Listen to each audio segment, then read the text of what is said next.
Hey, yo, what's going on, guys? Welcome back to another episode of the Michael Lab Show.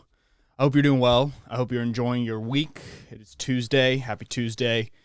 The strangest day of the week. Nothing happens on a Tuesday. Saturday, you're pumped because you don't have to go to work, and you got the next day off, so you can stay up and have a drink if you want to. Sunday's good because Jesus died on a cross, which is awesome.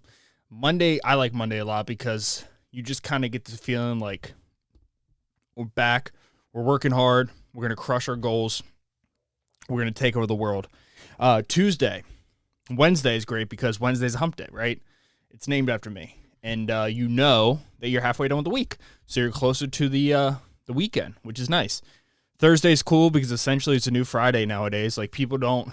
Like, Friday is a new Saturday. Nobody cares about Friday anymore, which is kind of strange because I remember being a child, and when you went to school on Friday, like, for the first half of the day, like, if you were a teacher, if you were a professor, and you had your classes, right? You knew that the first pre-lunch classes were going to be a lot easier to teach because the kids, you know, they still had a second half of the day to go through.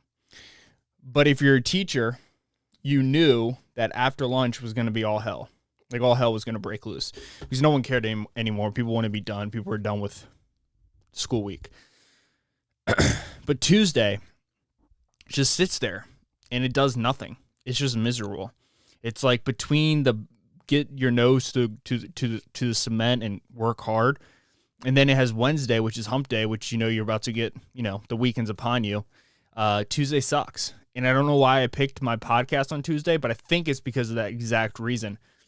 It was because I knew that it was going to be a day that was slower, and I knew that you needed something to listen to. So I knew that the person you wanted to listen to out of everybody's out there, Guys We Fucked, Joe Rogan, Chris Stefano, Chris D'Elia, Howard Stern, ESPN, Jesus Christ, radio, regular radio. I knew that you wanted to listen to me because when you listen to me, you learn everything. But you don't actually learn anything when you listen to me. But what I will say is the podcast has grown fourfold in the past 6 months, which is crazy to me. Like, it's hit a point now where stocks are nowhere near, which is going to be this entire podcast is going to be about money, because I find that when I talk about money, that those are the best. Like, I love talking about money. It's all I talk about. I talk to you about Taylor. I have friends. I text friends back and forth. We just kind of go back and forth about the economy. I'm going to tell you about positions that I'm building up in my portfolio, kind of my state of, like, how I'm viewing the economy and everything right now, and what I think the future holds. I'm not a professional. This is not financial advice at all. But thank you guys so much for the continued support on the podcast. And I feel like I say that every single episode, because every single episode, it does better and better and better. Shout out to Australia. I know you guys have some serious genetic bottlenecking over there, and that's why you got some weird-looking animals like a wombat or like a kangaroos or like a, super high bear, koala bears. I know that's one of the reasons why, you guys are strange over there, but you guys listen to my podcast, and I know it's an island, and, I'm not throwing shade at any island people, but island people have struggles with, they have a lot of genetic disorders because there's only so many genes out there that, you eventually bump into a cousin, like that Netflix documentary called Our Father, which is an absurd, it's an insane documentary. It makes Hitler look like Jesus. Like, this guy is an absolute psychopath. He walks around with a gun everywhere. Like, he's insane. Like, if you haven't seen it yet, it's on Netflix. There's a lot of good stuff on Netflix right now.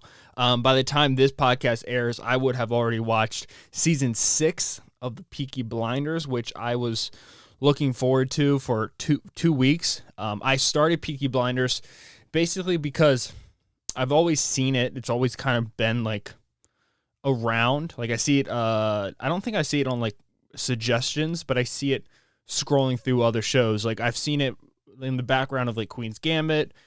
I've seen it on the background of like Bridgerton. I'm just trying to think. Downton Abbey. I've seen it on the background of all those.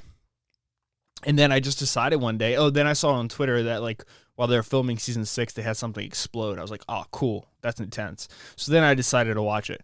And I thought it could be a show that Taylor and I were able to watch, but not at all. She checks out. She has no time for that stuff, which I completely understand. I almost was like, hey, man, I can't watch this because there was plenty of nights where I couldn't, like, I struggled going to bed. And I thought, like, holy crap. And then, like, at the same time this was happening, all the school shootings were happening as well. So then I was like, school shootings and grocery store shootings and, metal plant factory shootings. Everyone just shooting each other in the face these days. It's absolutely horrendous. So I started it, didn't think anything of it, but then I was like, oh my God. Like, it's one, I hate ranking, like, my favorite shows of all time, but it's got to be up there in, like, my top 3. I mean, it's up there with, like my top 5 shows of all time for me. And then I kind of put like Friends and Office and like Parks and Rec as like a separate, like South Park, almost like as a separate category because they're not the same thing at all. Like they're not like the shows that come out nowadays are movies, and like those shows are like 15, 20-minute, clips with commercials included. Like when it comes to like comedy and like, I guess mindless watching, I would say South Park's probably number 1. Number 2 is probably Office. Number 3 is probably Simpsons / Family Guy. Honestly, even like SpongeBob. Like I love SpongeBob. Very Odd Parents. I grew up watching a lot. Jimmy Neutron, Boy Genius, like all those shows. Hey Arthur was pretty good. Scary. Cat Dog was good. Friends is probably up there. I grew up watching cartoons, right? Like I was, both my parents are cops, so like there was times where like nobody was home. Like maybe a neighbor was like I come from I don't know if I come from the generation, but I come from a generation. I was a kid in that generation who was probably the way I was brought up was probably the generation before me, or I was like the last kid of my generation. But like I was the kind of kid where like both my parents were like I would come home from school, and if I didn't like look at the kitchen table immediately, I would think like both my parents got like ran over. I would be like, where the hell are my parents? But then if I looked at the kitchen table, I struggle reading, but I could read this. It would say something like, Dad got called into work. Mom is out grocery shopping, or Mom's hanging out with her mom. And I was like 12 or 13 years old with my little backpack on. I'd be like, oh, hell yeah. But I remember that distinctly because whenever I saw those notes or whenever I planned out and I knew and I could predict at a certain time that nobody was going to be home, I would pop open the honey buns. I would pop open the honey buns. I would pop open the Doritos. I'd pop open all the snacks, and I would just get so fat. I would eat so much food. Those were probably the times in my life where I was binging for sure the most. I was binging all the time. I was eating every single thing in sight. I would come home. We had like these little, we had Ho-Hos. We had Cosmic Brown. I think they're called Cosmic Brownies. Cosmic Brownies. Yeah, dude, they had Cosmic Brownies, bro. If you don't know, Brownies. Yeah, man, these little Debbie Cosmic Brownies. Jen, my sister, she absolutely loved them. And I loved them too. But she loved them more than me. But what I loved doing more than eating them was not letting her have any. So I would come home. I'd probably throw back, I wonder how many calories are in these things. Let's see. I mean, these things were just dangerous. Yeah, 280 calories was in one of those suckers. I was probably putting down 3 of those, so let's just pull this out real quick. So 280, I was probably putting down at least 3 of those. 280, I mean, I'll get you, I was 12, 13, 14 years old, times 3. That's 840 calories right there. Honey buns, I was easily putting down, let's see what the standard one is. I was eating, what are these? There's so many types. Not the Hostess, I didn't eat Hostess. Little Debbie again. Yeah, Little Debbie. Let's see Little Debbie real quick. Calories. I was probably eating 3 of those bad boys. Assuming calories of those. 230. That would be 690. So plus 690. We're at 1530 calories right now. Just between 3 honey buns and 3 Cosmic Brownies. And then we get into the Doritos. I had like probably 3 bags of chips, probably 4 bags of chips. We'll just do a regular size Doritos. Doritos calories, just a regular nacho cheese. What's it say? 150, so about 400 calories plus 400. So 1930 calories I was putting down each day from, I don't know, 11 to 15, 16 years old. That's about 10,000 calories a week just off of sweets and stuff. And I wondered now why I struggle with my weight, because I would just binge. I would like, and I would eat it. I would, I had like, let's say I got home at 3 o'clock. I knew my parents were going to be home at like 3:30.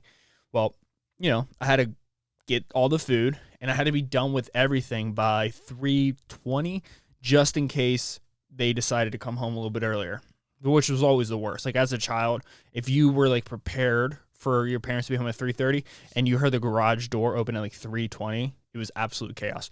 Or the absolute worst is when you thought they were going to be home at 3:30, they came home at 3:20, but you didn't hear the garage door open because maybe you were taking a shit or whatever. Maybe you're out back with your dog that wouldn't shut up barking. That was absolute worst.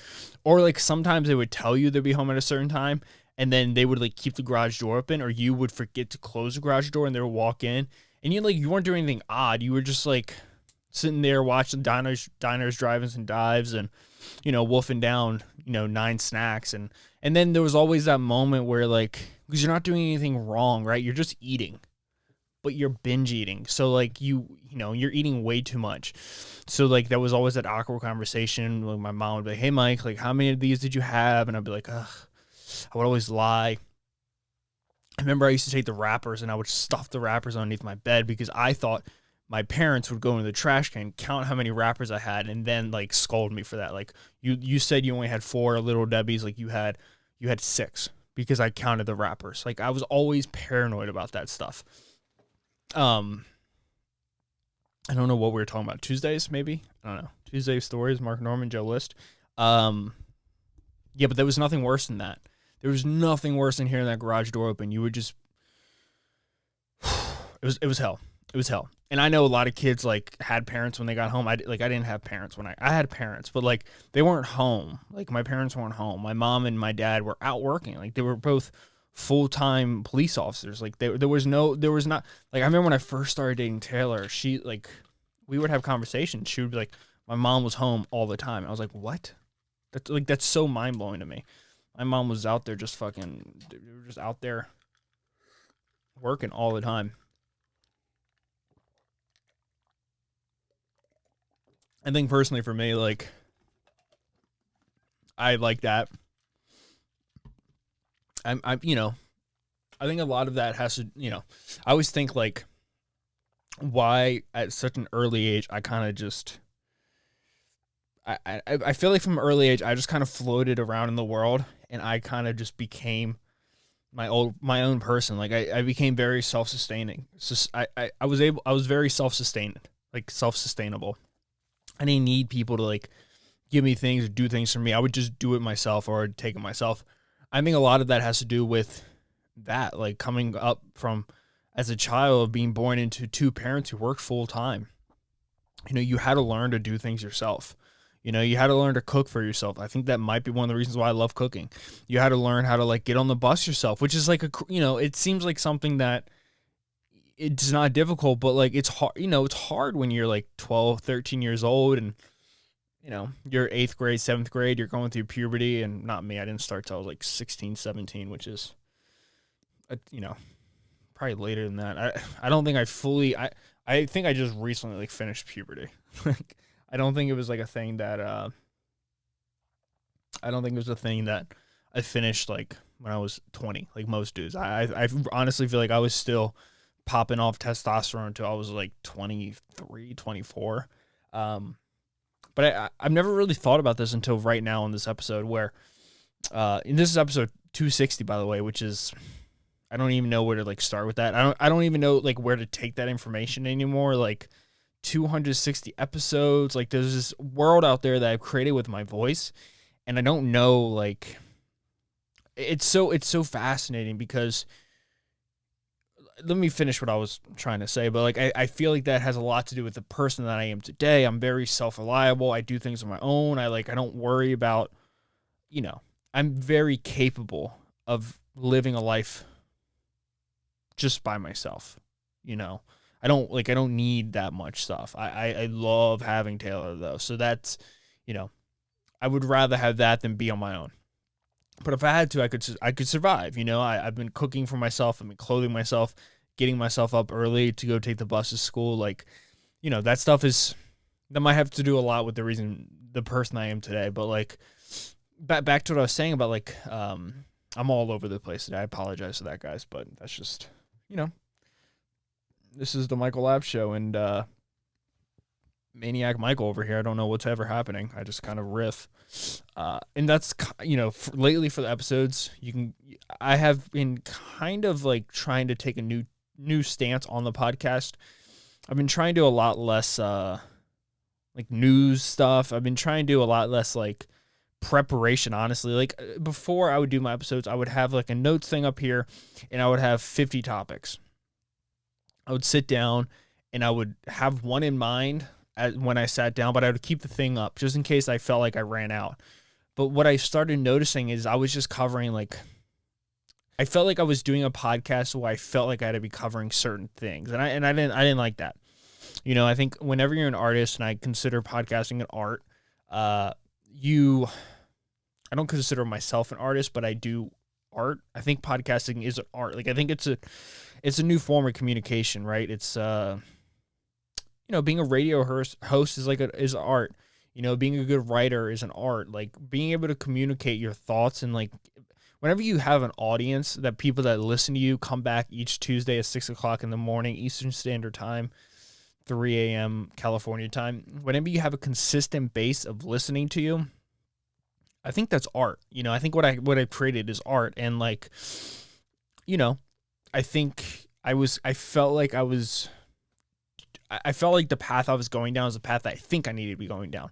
And I didn't like that. I had to pull back on that. So what I'm doing now with my episodes is I go into it, a podcast, and I just riff, right? I just go, I have like one idea. Like today I want to talk about money. We're almost 20 minutes in the episode and I haven't talked about money yet, like not once, but I'm going to talk about it. But I want to, I think something that makes me unique as an individual is my chaoticness and like my ability, like not I wouldn't call it an ability, I would call it a disability, is the ability to just kind of like bounce around like a ping pong ball. And that's what I built an audience from, you know. That's what I need to continue to do. I didn't want to get into a place where I was coming down and I was giving you guys my opinion on all the breaking news that was happening.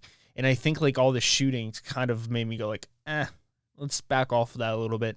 That's not your expertise. And I'm not doing this because I felt like I said anything wrong. Like I stand by with what I said. But I there's a personality in me that was kind of running away from the podcast, and I didn't like that. So you know, as you continue to listen to the episodes, there's going to be a lot more of just me in it, you know, just randomness, chaos. Things are not going to make sense, confusion. Just, you know, if you're close to me, you understand what I'm talking about. My hair looks insane right now. This is definitely the longest my hair has ever been. I have a donut band on my head. But yeah, this is by far the longest my hair has ever been. And I don't want to get a haircut because I don't want to pay for anything right now because inflation is 8.6% as of May, which is, I think it might be time for me to get into that. So we see where we are time-wise. About 18 minutes into the podcast. I'm going to get back on my 1 hour podcast. So you guys, you know, we're going to be back. We're going to be doing our 1 hour podcast again. I'm sorry, like the last episode, I didn't do that. And the reason why I didn't do that was frankly just because, you know, it's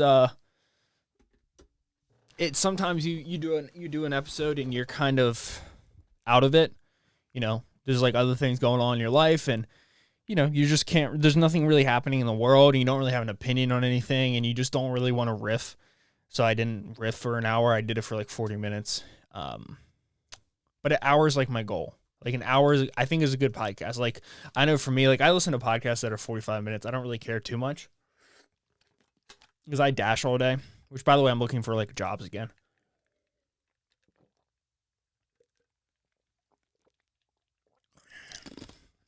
Sorry. There's a 2-week period there where I wasn't really looking for jobs anymore because we went to go visit my family. and we kind of just, I kind of got out of the cycle of looking for jobs. But I had a company reach out to me saying they read over my Indeed page and they wanted me to apply for the company. I don't think that means anything. I think that's an automated email, but it's a decent paying job. It's a marketing position for a real estate company. So I went ahead and applied there, and I applied to like 15 other jobs. Like I said, I'm not going to take anything that's not remote. Gas prices are still, they're ticking on up. Like they're up there. Like we're going to be $5 here in Roanoke, I would say, in less than a month. I mean, when the gas prices started going up, they went back down a little bit, but now they're just going up. The one up the street, which is always like, there's always like one or two gas stations like every city that's much more than other gas stations. And a lot of that has to do because like there's a 2-lane road with the divider in the middle, and there's only like one way. There's only one gas station on that entire road. And when you do that, you have the pricing power to set your gas price to $4.89, which is like the average gas price around here would probably be $4.60, probably $4.55, $4.60. And when I saw it went up from $4.59 to $4.80 or $4.69 to $4.89 like overnight. I was like, shit. But then last week I was driving and it went down 30 cents. It's at $4.59 now. And I remember when we went back to Maryland, they were already at $4.69 while they were at like $4.10, $4.20 back in Roanoke. So I know we live in a place that gas is cheaper, but also we have like, there's homeless people everywhere. And there's like, there's like we live in the nicest apartment, and that's something that with the money that we're making now, we would have a decent apartment in Annapolis. But like we live in a $1,300 apartment roughly, and in Annapolis we could probably get like a $1,300 apartment here is probably the equivalent of like a $1,800 apartment there. So it's nice, but in Annapolis it's like you can get them up for like $3,000. And rent right now is going up. Everything's going up. And I think this is going to be a good segue for me to talk about the economy right now. I was talking to, I don't want to say his name because I don't know how comfortable he feels, but I was talking to one of my buddies, a family member. And we always go back and forth about like the economy. He responds to my stories, then I text him, and then that's kind of how it begins. And we were just talking about like the state of the economy right now. And it's I don't know. It's fascinating on a lot of levels for me. It's always because for me, I always think about money. Even when the market's going well or when the market's crashing, we're in a bear market like we are now with the S&P. And I always get concerned when the majority of people are paying attention to money. And what do I mean by that? So what I mean by that is when the economy is doing really well in terms of, I guess, when the stock market is doing really well, you're getting a return on your investment every single week. The S&P is on pace for 20, 30, 40% gain. NASDAQ's on a pace for 20, 30, 40% gain. The Dow's up. Bitcoin's up. Gold's up. Real estate's up. Oh, my God. Everything's up. Crypto, NFTs, boom, boom, boom. Everything's going crazy. As long as I'm the only one thinking about that, I think we're in a good position. But once I start noticing that other people are paying attention to the stock market and paying attention to the numbers, I go like, oh crap, that's not good. And the reason why I say that's not good, it's not because I don't think people should be paying attention to that stuff. I think people should be.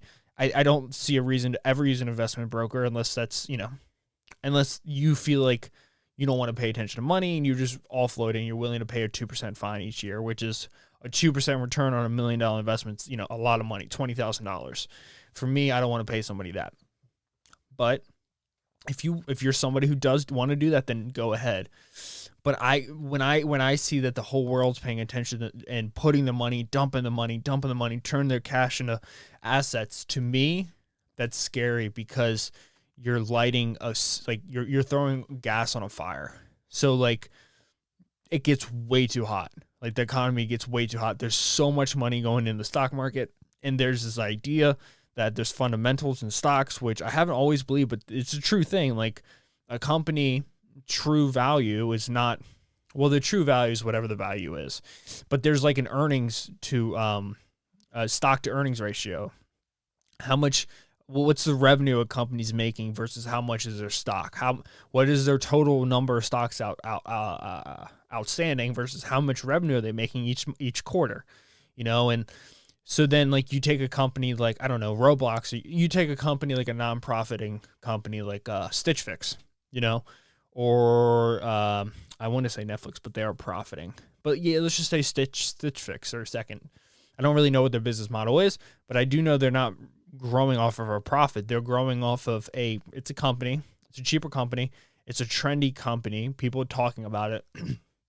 So everyone puts some money into it.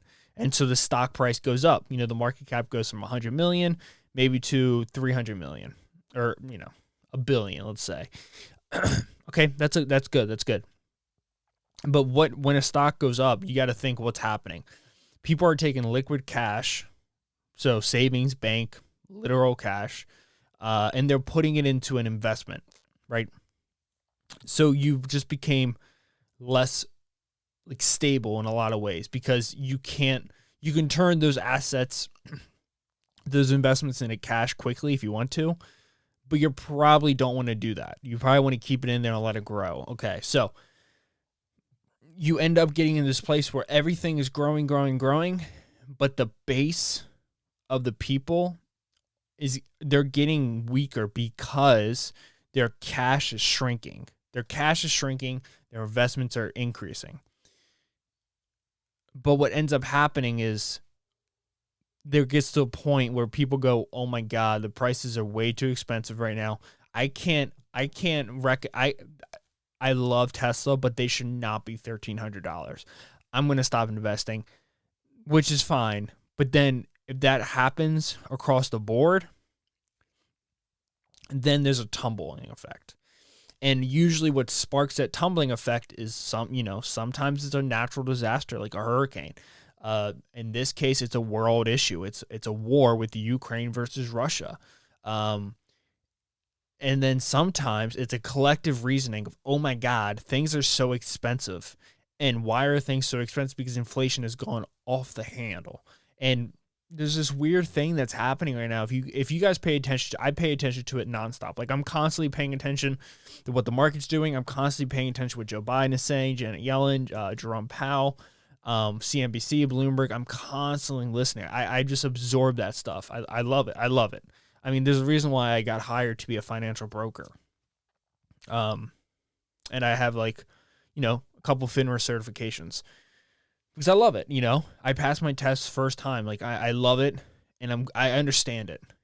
I can actually say now I do understand it because I'm a, certified broker dealer. But don't take any advice from me. And inflation will always increase as the cash goes up. And when there's too much money and not enough goods, inflation goes up. Okay. So you kind of have this perfect recipe. The goods can't be produced because the supply chain is still wobbling from COVID and just shutting everything down, which is crazy.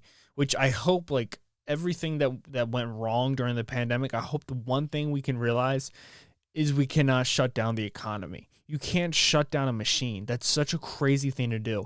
And you can't just put money into the machine to keep it alive. Maybe the first time, maybe you can do it for a little bit and maybe expect we're going to deal with 6% inflation, but they didn't do that. And then you have this nonsense of like Joe Biden up there saying like, oh, people ask him like, how's the economy doing? He's like, well, we've had the racist, the irony. Oh, Joe Biden. Joe Budden? No, Joe Biden, not the rapper, podcaster. You have like this perfect combination. But then you have him saying things like, people ask him, how's the state of the economy? And, he says things like, well, no president has ever had this amazing job growth. People's savings accounts are going up at a higher level ever before. People are paying off a lot of their debt. That's fine. I don't care. But just because your savings is going up does not mean that you're doing well.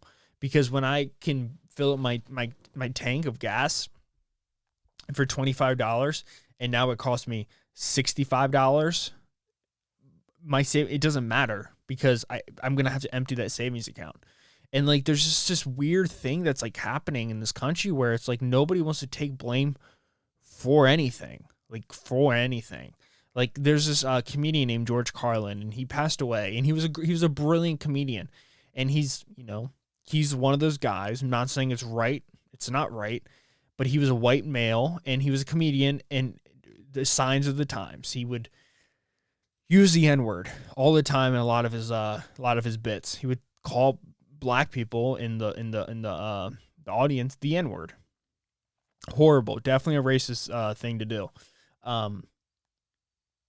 But people use his clips on the left and on the right. People on the left use his clips because he trashes he calls people who basically don't take care of the environment like they're horrible people. But they use him for what they think he believes, what aligns with their beliefs and his beliefs.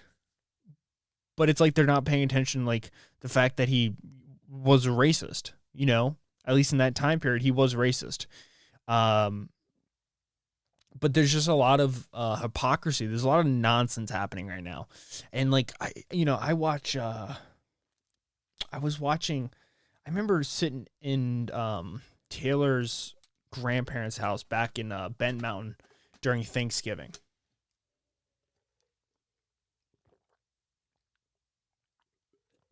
And if you remember, November of 2021, the market started crashing. And it started crashing because in November 2021 is when we had like the first cases of Omicron COVID variant that popped up in South Africa. And then I remember waking up, I think like the day before Thanksgiving. I think it might have been the day before Thanksgiving because the market was open. I remember waking up and like seeing the market crash like 6% or like 5%. Maybe it was 3%, but it crashed a lot. And it was a big deal because at this point, the market was just going up. It was just going up, going up, going up. People were throwing around words. And this is obviously before the war in the Ukraine. This is before like the Omicron variant, before this crazy inflation. But I remember at the same time, Jerome Powell and a lot of people, a lot of the Fed chairman or the Fed chairman and all the other, the head of the central banks were saying they were calling inflation transitory, and they kept on saying it. And I remember when I saw that crash from the Omicron, I looked around. I told Taylor, I was like, "This is not transitory. This is not going to go away. Like this inflation, we're in the reason why I said that is because nobody was struggling."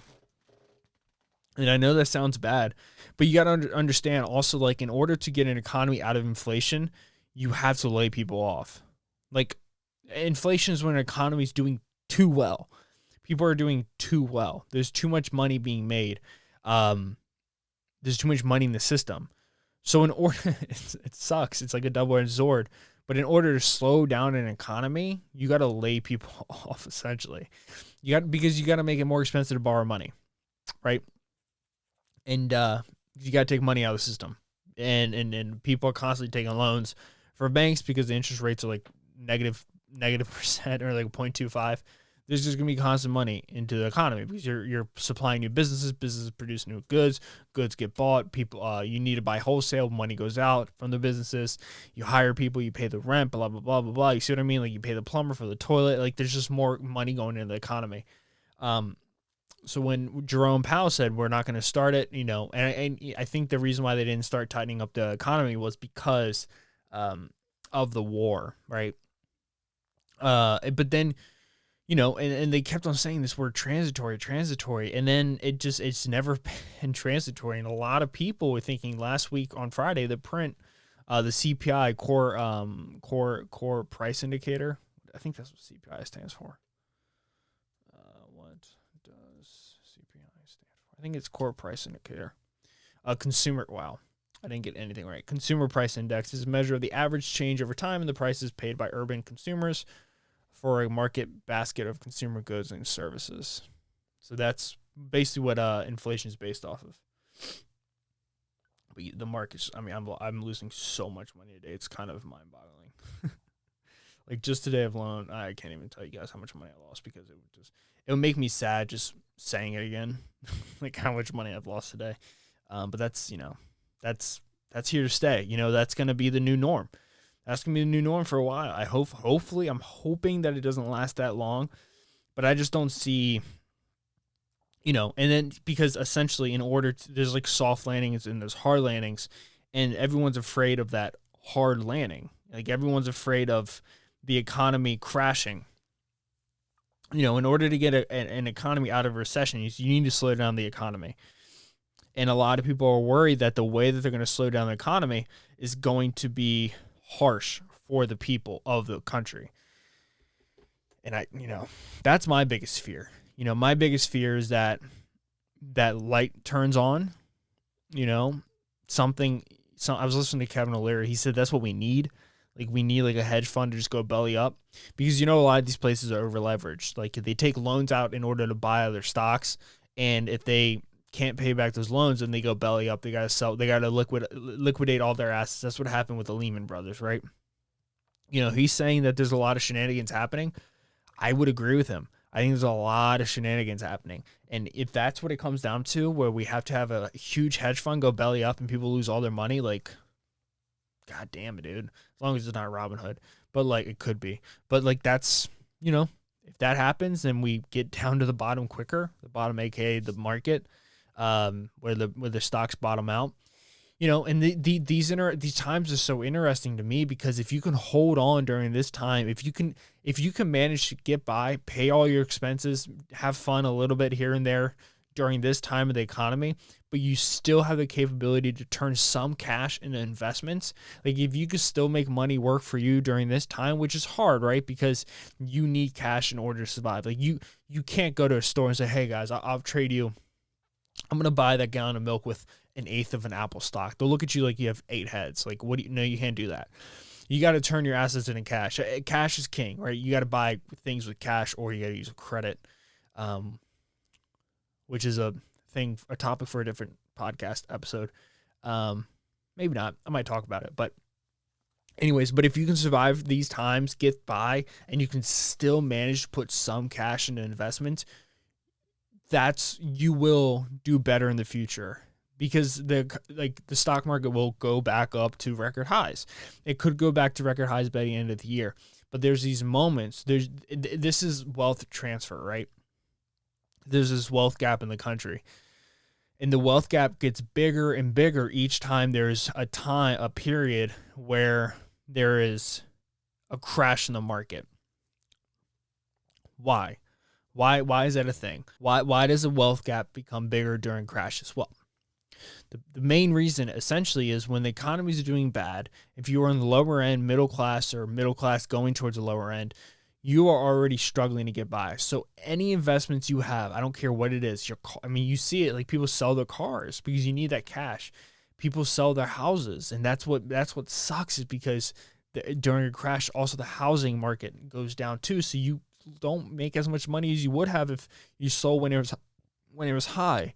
So if you're a poorer person, you got to turn your assets, and maybe you have investments, maybe you have a car, maybe you have a house, or maybe you have a rental property. You got to turn it into cash because you got to pay your bills. You got to pay your electric. You got to pay for food. You got to pay for gas. Everything's so high right now. So as you're doing that, the market continues to crash because you're selling all your assets. And if you're lower and poorer, you need the cash to survive. So you don't get to benefit when the market goes back up. When you start putting money back into the economy, back into the market, back into assets, you go in when they're already higher up because now you can do better because the markets are doing better. Everything's getting cheaper again. Inflation's coming back down. But what happened? Why did everything start going back up? Because the people who are already really rich, they have huge liquid cash. They have assets. They go, holy crap, everything's so cheap right now. I can make even more money because now buying an S&P instead of at 4,000, that's at 3,000. That's a 25% gain right there just for it to get back to its normal level. And then it's just net positive after that. So what happens is the poor sell their assets for cash so they can survive. The rich turn their cash into more assets instead of turning the assets into cash. And that's how the gap, I think, that's how I oversimplify it in my head.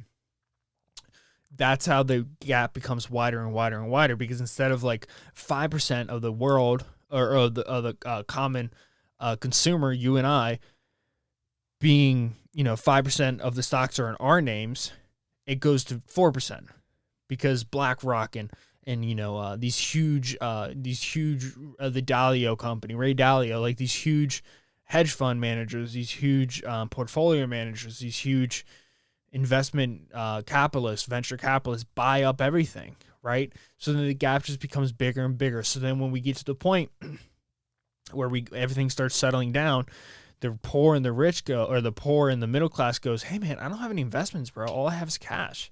That's all I got. And then they try to put money in, but at this time they're already missing out. So like their gains are never going to be as high as the rich. So with that being said, what am I doing right now? And what I'm doing is not what you should be doing. This is just what I'm doing. I've had long talks with Taylor, because I'm looking at this moment right now as this is my moment. Like what happens this year, last year, in 2023 is going to benefit me when it's 2030.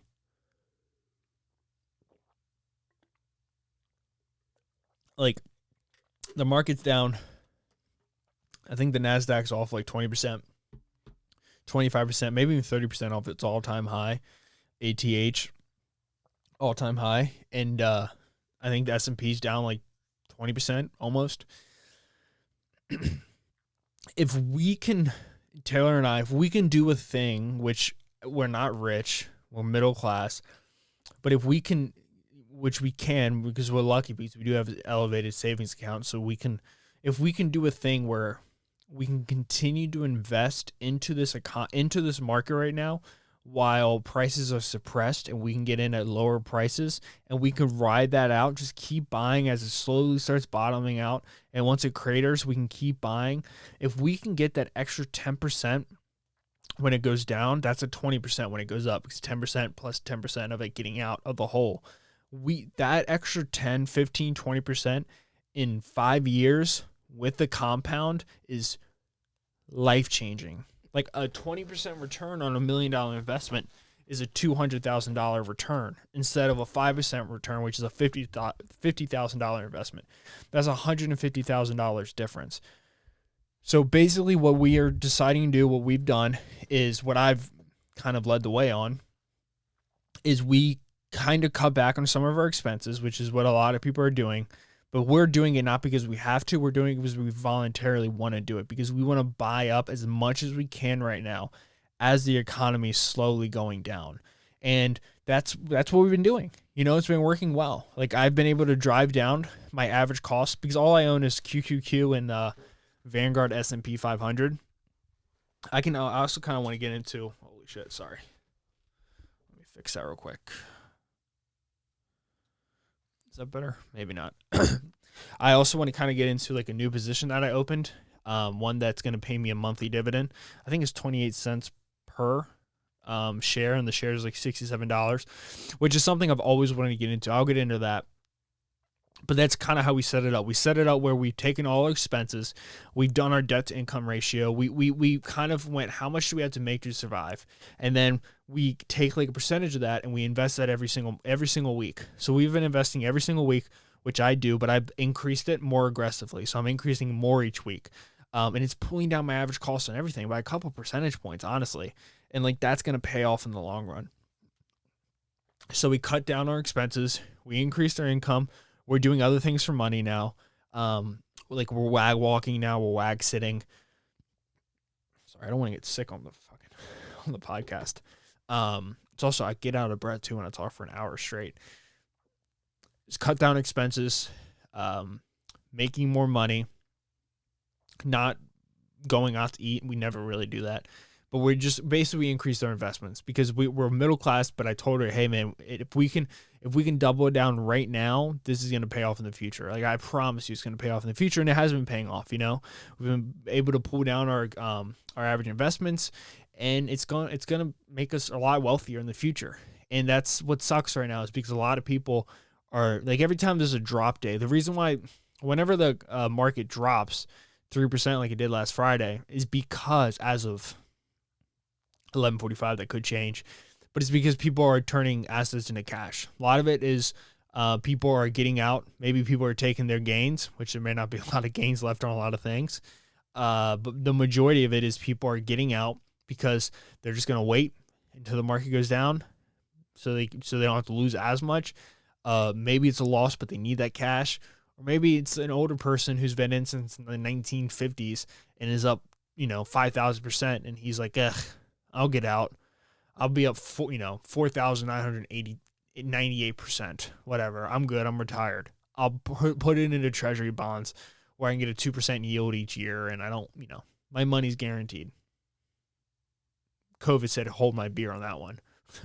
But because the idea is that like anything is backed by the government, treasury bonds, strips, which are like inflation hedges, are guaranteed back by the government. But March 16th of 2020, that first round of stimulus had to happen, essentially, is what I'm trying to say. There's like jumbo CDs and stuff like that are the idea is that they're always going to be backed by the government, but the idea is that the government can't fail. It's too big to fail. And same thing with banks too. 2008, 2009 proved that one. But in terms of the investments, that's what we've been doing, which is nice. It's good for both of us. And a lot of people can't do that. But if you're out there and you can, and you have like extra cash laying around, it's a good time to get into the market. I personally think so because it's going to pay off in the long run. When the economy's down 20% according to the S&P, it's going to eventually get back to like that 4,600 or 4,700 that it was at. It's 100% going to happen. When? Nobody knows, but it's going to happen because we're the United States and we've always grown. Unless we have a full-on collapse. But if we have a full-on collapse, the last thing you got to worry about is your money. You got to get some guns and shoot some zombies up outside. But you get a 20% bagger, like right off the, you get a 20% bag right off the top. You put $10,000 in, you get to make $2,000 right off the top just for it getting back to its standard level. So I think like that's almost a no-brainer. But the other thing you can do is also try to fight inflation, which is the best way to do that is through investing.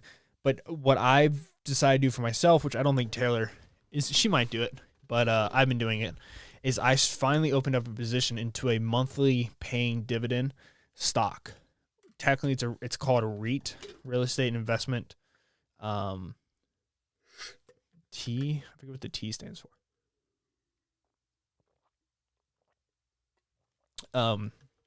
But I knew about them before I studied for my Series 7. But they are, let me just look it up real quick. Let me just be proper here. I don't want to lie to everybody. Real estate investment trust. A real estate investment trust is a company that owns and in most cases operates income producing real estate. REITs own many types of commercial real estate building, including offices, apartment buildings, warehouses, hospitals, shopping centers, hotels. Some REITs engage in financing real estate. They're taxed at a different rate. The majority of REIT dividends are taxed as ordinary income, up to 37%, returning to 39.6 in 2026, plus a separate 3.8 surface tax. Taxpayers may also generally deduct 20% in combined qualified. Okay. So there's hybrid REITs, there's mortgage REITs, there's equity REITs. Equity REITs are what I'm investing in. I invest in something called Realty. Oh my God. What's it called? Realty Income. Its stock ticker is O on the stock market. That's what I'm invested in, and it pays a monthly dividend. As of right now, as I'm speaking on June 10th of 2022, which is even crazier because it could be like you could be listening to this in like 2040 if we haven't blown ourselves up. But as of right now, it pays a monthly dividend of 28 cents, about $67 a share. So I'm going to try to build up a position in that. So maybe in like 5 years from now, I want to get into real estate eventually. But real estate, there's a lot of things that go well, real estate's complicated. It's more complicated than just investing into something that pays me a month. And basically what I'm doing is I'm getting into real estate without owning property. So I don't have an appreciating value of an asset in that sense, but I'm still getting a rent each month, right? And basically this rent is just a dividend. So I'm starting to build up a position in that. I bought a few shares in that. I'm adding a few shares each week. And hopefully down the long run, what that will, by the time I'm 30 years old, I'm hoping to be making $1,000 to $2,000 a month, probably $1,000 each month off of that, which would be awesome. It's $12,000 a year just off of, passive income, just me putting money into something that pays me a monthly dividend. They own the one that I own is Realty Income. It's a 4%, dividend, 28 cents per stock. Per stock, which is about $67, and they increase the dividend pretty much every single quarter. I think actually every single quarter. I think they're actually considered to be like a trusted stock because they do it every single quarter.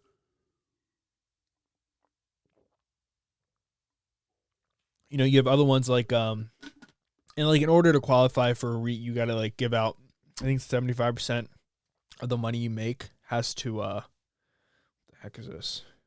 I don't trust any of these people. God damn it, these fucking people are still bothering me. I don't want to work in finance anymore. Jesus Christ. What I want to do is work remotely. Like, how hard is that? I know you guys are struggling because you guys need to fucking, see your job. You know what? I'm going to reactivate premium real quick just because we'll recommend the right plan for job search with confidence to get hired. Next.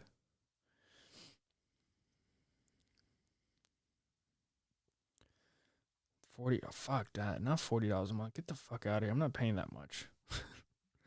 I know, but like it's so weird because like my old job still like looks at my LinkedIn page and shit. Like, get out of here, dude. I don't want all that. I don't want to be in finance. I just don't want to. I don't try. Like, I don't know. They're fine people, I guess, but they're just like, I don't know. To me, they're just kind of not. I wouldn't say slimy, but they just. There's like an arrogance about the industry that I just don't want to be in. Plus, I love money, and I don't want to have to like. I like doing money on my own. Like, I don't want to do their money. Like, I just want to do my own money and like share with friends. Like, hey man, this is what I'm doing. What are you doing? And like not have to like worry about a contract. Like, what really turned me off at the place I was working at was when they asked me like, when they wanted to see, they want to see what's in my portfolio, which I get. I understand from like a business perspective, but like from my perspective, I'm like, nah, get the fuck out of here. Like, we don't need any of that. I don't want any of that shit. Like, get out of here with that.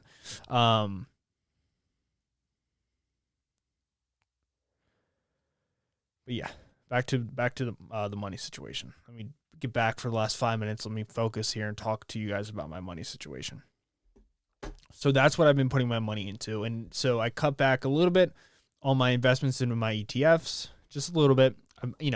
Like 100%, 80% of it's still going to QQQ, 40 Vanguard S&P 500, and then 20% is now going to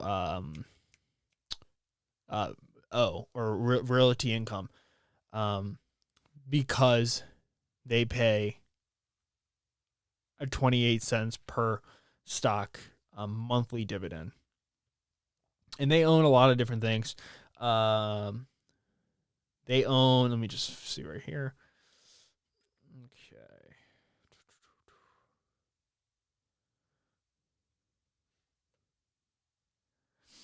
They don't really give like direct answers. Let me look up, just tell you guys what they have, and then I'll end the podcast real quick. Investments.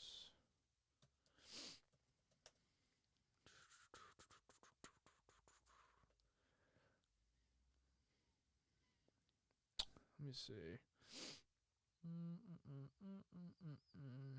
Featured properties. Here we go. So they own a huge 17 vineyard locations in Napa Valley. They own 12 hypermarket assets across the UK. They own 1 million square foot industrial assets. This is the biggest reason why I got them right here. So providing size and scale for 7-Eleven through sales leaseback transactions. So throughout 2016, Realty Income partnered with 7-Eleven, an investment grade BAA2 leader in the convenience store industry. I use 7-Eleven. Everyone uses 7-Eleven. They're going to forever expand. You can put them anywhere, and people love them. They don't. Every class uses them. Poor people, middle class, rich people. Rich people want to get, rich, poor, middle class. They all love Monster energy drinks and Red Bull and Rhino cocktails. To complete the sale leaseback transaction, which in total included 100 convenience stores under long-term triple net asset leases. So they have over 100 of them. The majority of the convenience stores acquired were located in densely populated areas with median household incomes and strong cash flow coverage ratios. These transactions built the foundation for our relationship with 7-Eleven, which included meeting with leadership to understand their long-term strategic plans, current operating performance, and the view of the future of convenience stores. Since 2016, we have strengthened our partnership with 7-Eleven through several additional transactions. I think 7-Eleven actually owns or lives in Japan. I think it's a Japanese-based company, which is something you wouldn't think of. Like, I think the 7-Eleven owner.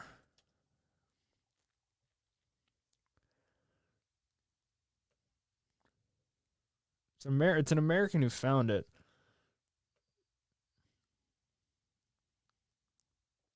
Yeah, so 7-1 Holdings bought out 7-Eleven.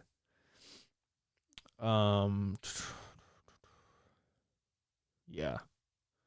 So 7 and I Holdings Ltd is a Japanese diversified real estate headquarters in Nibancho, Tokyo. Yeah. Leveraging our size and scale, we provide 7-Eleven with a comprehensive solution to monetize their real estate, supplying our clients with growth capital while expanding our business in the convenience store industry. And finally, wow, I didn't know this. This is kind of big. Value-added redevelopment with significant stakeholder benefits. 3 years prior to a property expected lease expiration dates, Realty Income negotiated 10-year renewal agreement with a client that included a 1.07-acre outparcel development in exchange for certain improvements to the parking lot. Completed in 2021, we developed a 2,350 square foot building leased to Chipotle Mexican Grill, which includes a drive-through expected to help generate traffic to the center to benefit. Oh, wow. So they're the ones who actually worked with them to develop the drive-through portion of Chipotle, which I had no idea. That's actually really fascinating. This redevelopment has maximized rental income on previously underutilized land. That's really smart. That's why I love business. Like, you have a backside of a building that you're not using where, your employees go out there and smoke, turn it into a, drive-through. And I know for me, like, I use a drive-through to pick up orders. I don't use it to go in to eat. But that's why I like business, because you can be so creative with everything. The transaction strengthened our relationship with Chipotle Mexican Grill as well as the client with whom we negotiated. Though parking lot improvements increased traffic and through parking lot improvements, increased traffic and newly centrally located restaurant location, this redevelopment benefited a number of stakeholders. So that's what I've done with my money. Is we've been really digging in on investing. We've been investing more and more and more. Instead of slowing it down, instead of turning our assets to cash, we've been turning our cash into more assets, which if you can do, I think that's the best thing you could possibly do right now. I know it hurts. I know it sucks because you're losing money hand over toes, hand over feet. I just got attacked by a dog. I'm going to maybe share that in my next episode. I was door dashing.